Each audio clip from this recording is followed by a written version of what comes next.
Fast Track Live session. We've got a great workshop lined up for you today. If you've ever struggled with your academic writing, if you've ever felt like you're just a little bit too slow, or you felt like you got lost and have been going in circles and just feel uncertain, you're not going to want to miss this.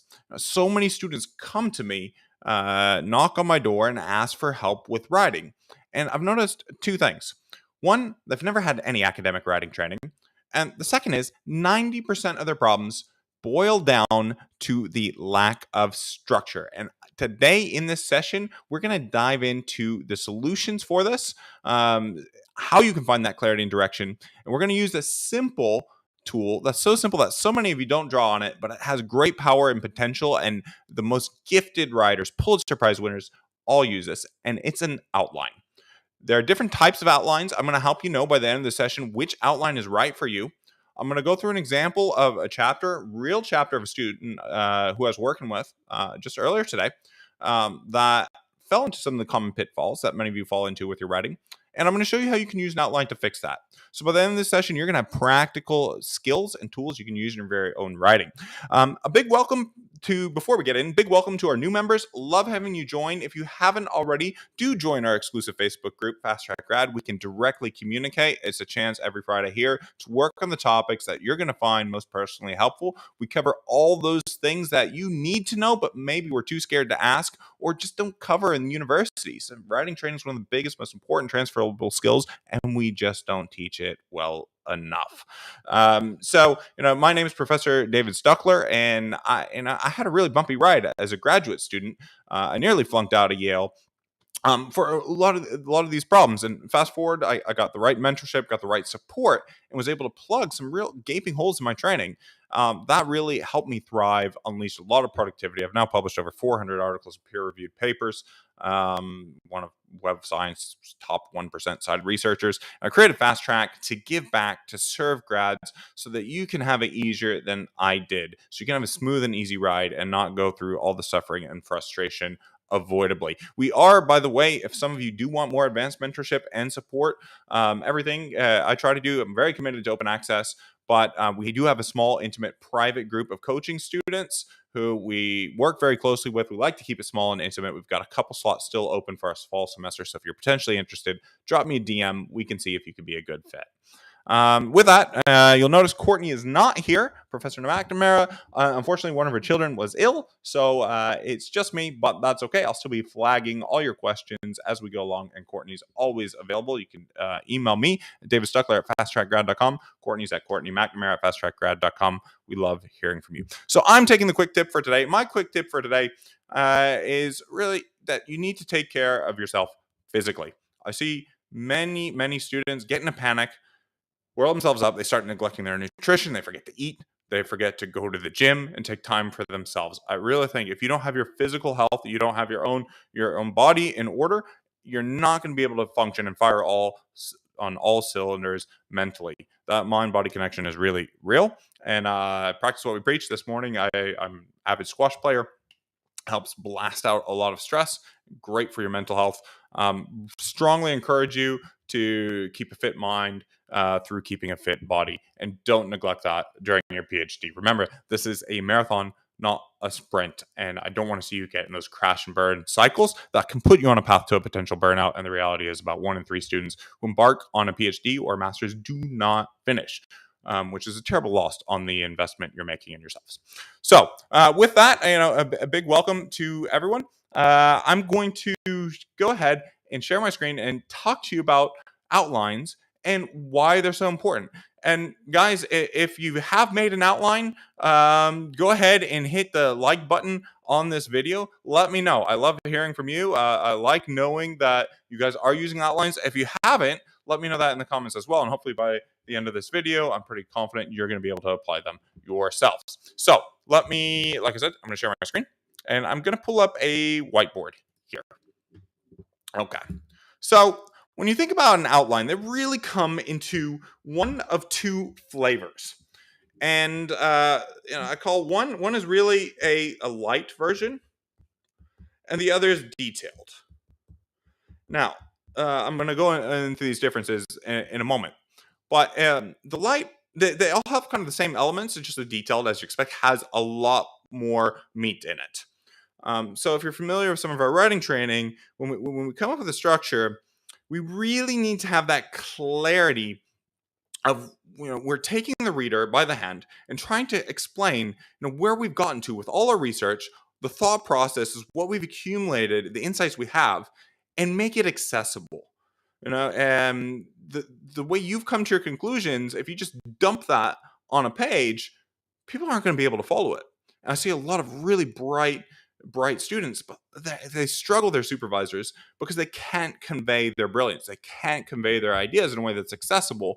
And so they're frustrated because they have a disconnect. It's like, well, they don't understand me. This is really important. What I'm doing is really great. And then that disconnects with negative feedback. And sometimes it's just about getting a structure that can help your main points breathe and help people understand your complex thought process. So we need a structure. And generally, if you think about a structure of any kind of paper, right, you're going to broadly have kind of macro sections here that I'm dividing up. Inside those sections, you're going to have paragraphs. I have a few paragraphs here in a big section, a few paragraphs. And inside each of those paragraphs, if you could imagine, we're going to zoom in this little screen here. Inside a paragraph, so say, let's take this over here. I'll just use red for a paragraph. Inside a paragraph, we use a system that we call peer system, which is point, evidence, or example, and then explain and repeat. That's what the acronyms of peer stand for: point, example, evidence, or point, evidence, example, and repeat. And so you have a first line that's the main point of the paragraph. Each paragraph makes 1 point. Don't forget that. And then you have evidence and examples here. And then you have a kind of linking, we're going to just make that rainbow, linking or bridging sentence to kind of flow into the next paragraph. So what I usually tend to do is, if you are very experienced in your field, like me, you can make a light outline. And what I like in the light outlines is just this. You just need the point. You just need each point of the paragraph, and you just need each of your sections. So all you need really right here is you need to know what your big sections are, and you need to know the main point of each paragraph, because you probably have the knowledge to back up those points. You have the evidence, you've marshaled the citations, you've marshaled the data that you can flesh it in. Many of you, instead, I find, are doing the research for the first time, and you're kind of learning as you go along. You might be doing a literature review, you're reading lots of papers, and your outline is kind of moving and evolving, and that's perfectly normal. But in that case, light is not good enough. You need a more detailed structure to get clarity, especially if you think your outline can move and evolve, especially if you're new in the field. And so in that case, what I want in a detailed outline is to do, instead of just these two layers, so think of this: layer one is the section, layer two is each paragraph's main point. Then I want you to get into layer three, and I want you to get into the evidence and example. Leave the linking part out for now.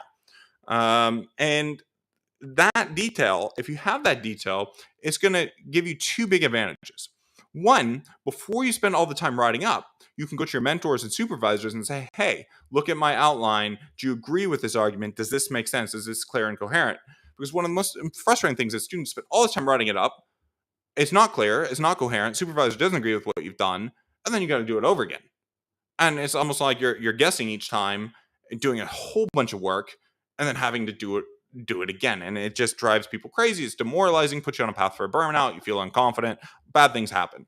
Guys, make an outline. Oh, okay. So I recommend, from the vast majority of you, unless you really, really know your field intimately, that you make a detailed outline.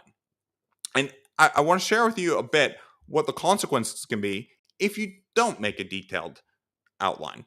So I'm going to go through an example that I was working with a student. But first, I want to say, do you have any questions? Does this all make sense? If you guys are liking this, again, do hit like. It helps us to also reach more people. Exactly. So people say here, obviously, we can't work without an outline. It appears from the very first beginning.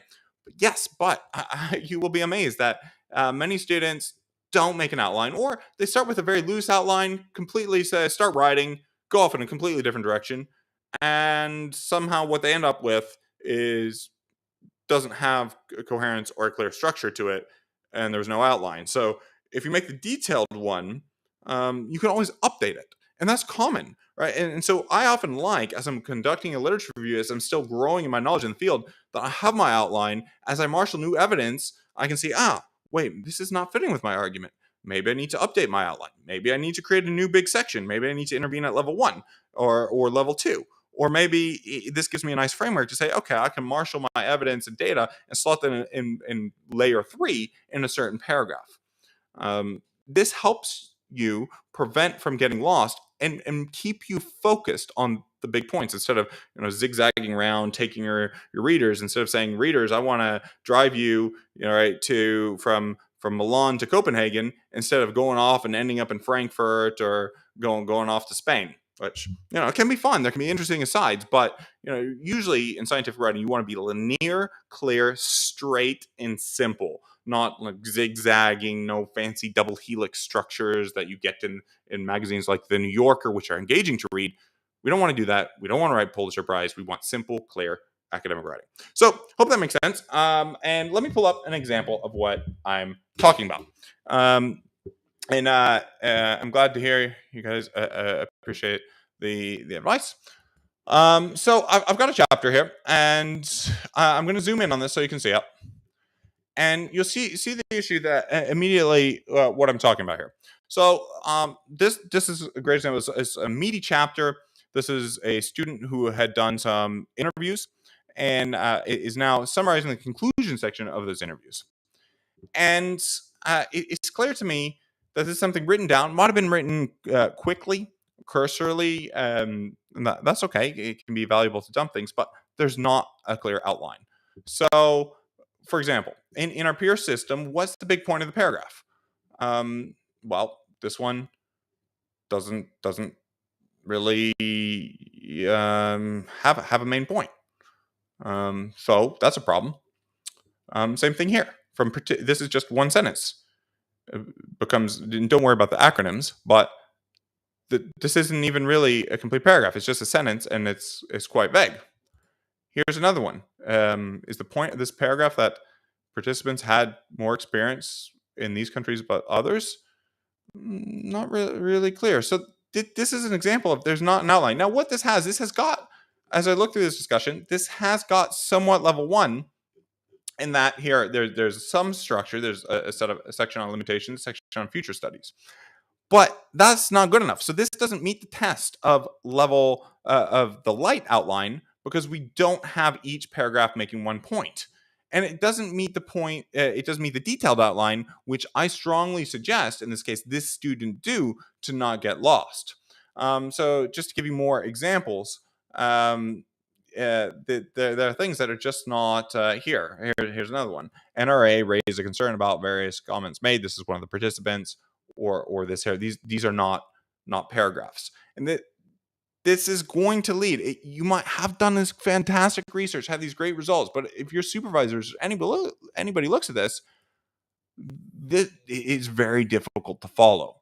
Now, one thing you can benefit, exclusively for those of you who are in our Facebook group, we have some free outlines already made off the shelf that work across fields that you can tap into. So if you're feeling lost where to start, take a discussion section like this.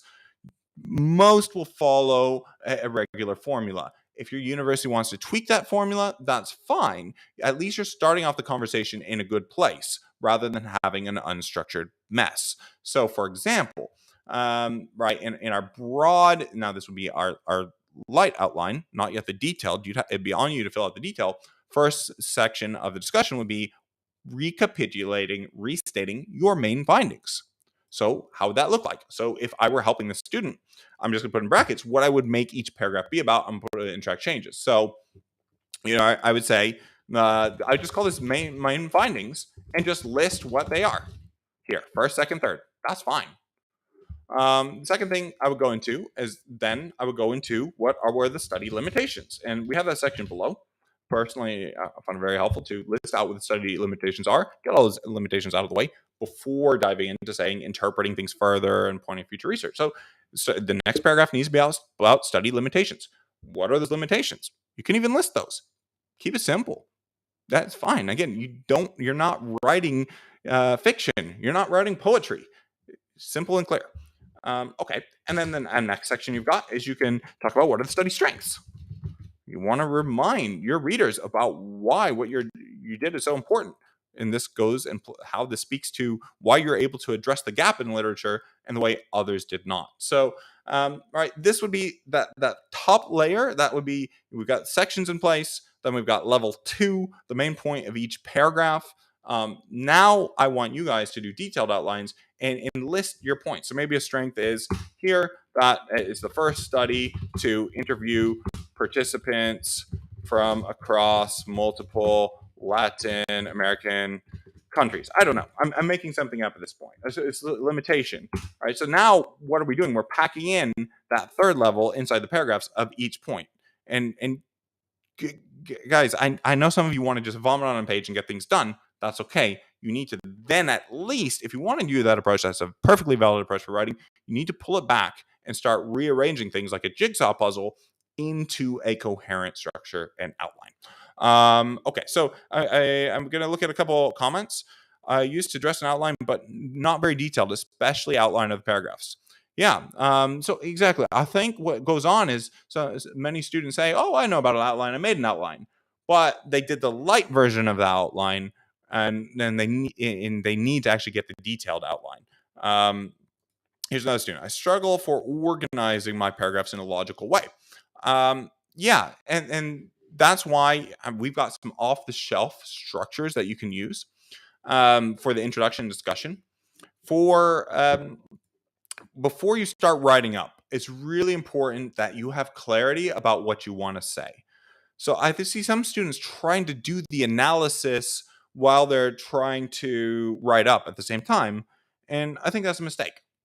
I think you need to have, if you're doing qualitative research, you need to have found your themes, found what your main findings are, then create an outline and a structure that's going to allow that to breathe and shine and be clear to everyone. There are many possible structures, but you want to create a structure that showcases what you have. I kind of think about this within interior design. Suppose I, have a very beautiful painting that I want to showcase. I'm going to make sure I kind of lay out what's on my wall, so that's kind of front and center, and everybody sees that. I'm going to give that space. I'm not going to clutter it and put it next to a whole bunch of other random things that are maybe not as nice and take away from it. I'm going to really want to showcase that really beautiful painting that I have in my house on the wall, and make sure that's front and center where my readers can see it. So really important that two things there, that you know what you want to say before you start writing, and that you then create an appropriate structure for it. Here we got another question that's coming out. Where can I find the template? That is in our Facebook group.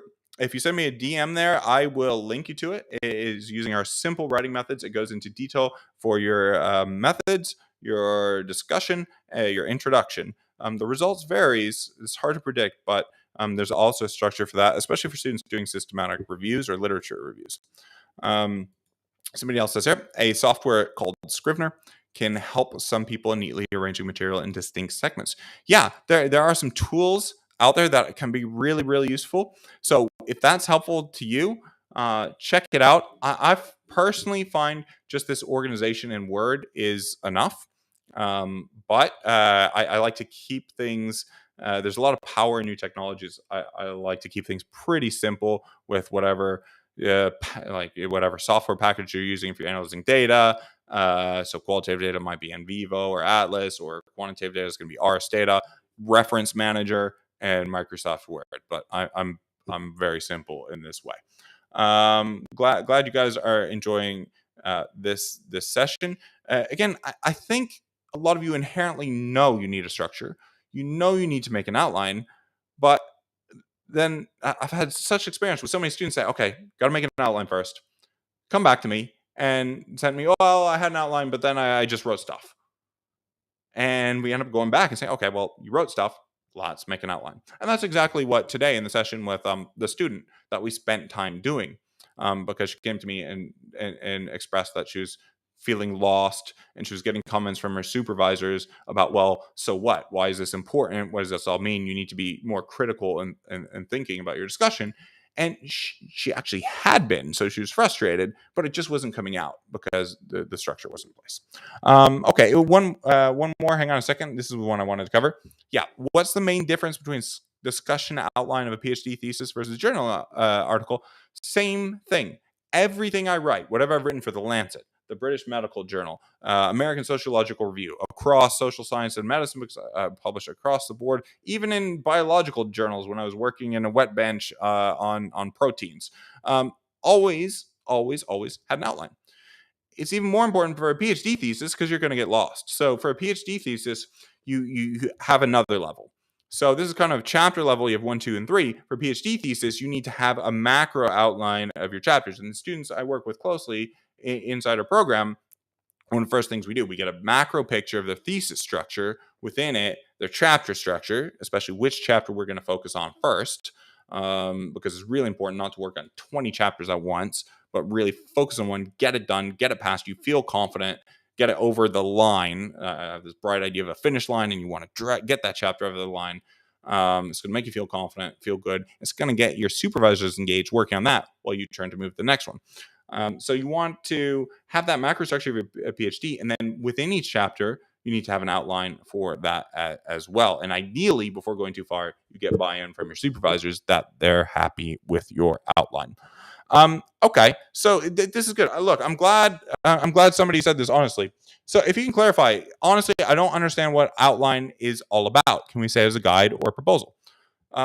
No, outline is a short, abbreviated version of your paper. It's almost like the skeleton. It's like putting in place the spine of the paper that you're then going to attach things to, all your information. It's going to give you a structure. Really important. I hope this makes sense. It's not a guide. It can kind of guide your writing, but it's not a guide, and it's not a proposal. It is an outline that you then fill in. So exactly. So sometimes you'll see people organize this in this way. This is a more conventional way you see an outline. Paragraph 1, main findings. And then I'm going to have maybe have A. Main finding 1 is that, I don't know, Latin American countries are not harmonizing their regulatory requirements or something. Point B, political tensions appear to prevent, cohesive governance across the region. Something like that, making something up. So that's point A, point B. Okay, now let's go to point 2, study limitations. And then I'm going to have this and this and this. And what you can really, if you have a good detailed outline, you could just now I can write up. I can take this little section and turn this into a paragraph. So, my semi-structured interviews with, 25 pharmaceutical executives in Latin American countries revealed a number of important insights. First, Latin American countries, and it just follows. So if you have a detailed outline, you're effectively writing your paper and making it very simple, so you won't get lost. And the great thing is, I do encourage all of you to share this with your supervisor, because they're going to be able to understand what you want to say before you go through all the spend all that time and energy writing it up. Does that make sense? I see somebody from my Facebook group, but I can't see. Facebook blocks the names unless you give us permission to share it. I'm going to look at Facebook and see if that's clear. 2 seconds. I'm just going to look across here. Abu Bakar. Yeah. So does that make sense to you? I hope so. Drop me in a comment, because I want you guys to all be able to use this in your writing to save time. But I'm not exaggerating. It's so simple, but 90% of the time, students who are having trouble with writing have not done this. Just haven't done it. Okay. So we've got a little bit of time for any questions. I want to make sure you're all feeling good, understanding what I meant by peer. And let me know if you feel like you can apply this or not. I'm going to check out. Thanks for the tip on Scrivener. I'm going to check that out. Pop it down in the, if you don't mind, pop a link in the comments for anybody who wants to check that out as well. It's something I really believe in, is that, and exactly why I created the group, is to tap the power of community. And one of the things I really love inside the Facebook group is that several people have met, connected, and even gone on to write papers inside the Facebook group together. That happens routinely in our private group of coaching students, but I love seeing that happen in the Facebook group. And thank you. I'm learning from your way of explaining ideas and your modesty. Well, thank you. I'm humbled myself. I mean, I really see my role as a researcher as intimately connected with teaching, because as a researcher, what am I doing? You create new knowledge. You need to share that knowledge with the field in a way that they can access. And the same thing with teaching. Some of the most lasting contributions we make is by empowering the next generation of researchers. So thank you. I'm glad you're finding it valuable, getting help and support of it. And yeah, and I do take requests. So if there's anything you would personally find helpful in these sessions, we've done sessions on how to see things in data that other people can't see. Things as pedestrian as coding descriptive statistics, looking at in vivo coding themes, visualizing qualitative data. Others, though, a major theme we cover is presenting and writing up, because that's just so critical for everyone, and there's so little training out there for it. We also have some productivity guides that can help a lot of students who get in kind of crash and burn cycles. They're good for you, though. Check out our productivity sessions. They're really helpful for just anybody across the spectrum to be more productive. They've distilled the best tips that I've learned from my research and working with students in my time as a professor at Harvard, Oxford, Cambridge, and now Bocconi, where I'm a full professor and happily settled here in Milan. Okay, I think that's if we don't have any other major burning questions, I think that's a good point to stop. I want you guys to follow this template, make your outline, and I'd love it if you share it with us, and we'll take a look and give you support in this channel and our live sessions that we do every Friday. So that is a tremendous resource for you to use. Take advantage of mine and Professor McNamara's support to get immediate help and feedback on your research. And we'll be brutally honest. We'll be fierce, but we'll also be loving and supporting you. Okay, I think we're gonna call it a little bit early today in the session, but hope you all have a great weekend. And I'll be in touch with several of you inside the Facebook group. So take care, everybody, and I'll see you all next week.